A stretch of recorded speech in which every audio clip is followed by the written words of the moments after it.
Hello, I'm David Chaston with 90 at 9, brought to you by interest.co.nz. This week, get everything you need to know in 90 seconds at 9 o'clock. With news, the US labour market is struggling to regain some momentum.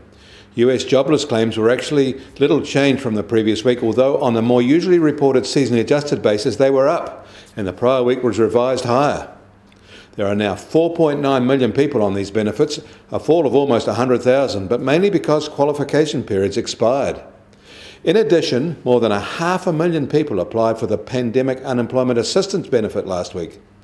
There's likely to be another burst of applications from the storm-hit states this coming week. And the next regional factory survey in the US, this one from the Philly Fed, is positive, reporting good new order levels, also rising import prices. New residential construction data is staying quite elevated in the US, with new housing starts high and a surge in building permits granted to an all-time record high. This pipeline is building. And the latest January reading of Canadian jobs growth reports a sharp loss and much more than expected. In China, their central bank is letting liquidity tighten sharply. They let 280 billion yuan of reverse repo agreements expire yesterday, but only added 20 billion of new ones. That involves a tightening of almost 55 billion New Zealand dollars overnight, and the markets noticed. And resumption in iron ore trading in China has seen prices rise from already high levels.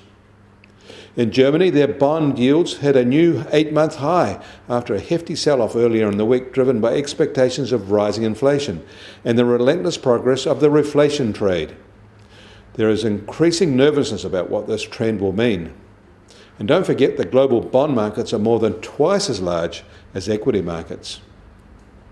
And the Australian unemployment rate has fallen to 6.4% from a 2-year low from 6.6%, surprising economists and leaving the labour market just shy of its pre-COVID level.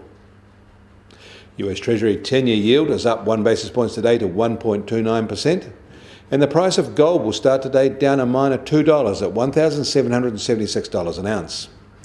And oil prices are up about 50 cents, now just over $61 a barrel in the US, while the international price is just under $63.50 a barrel.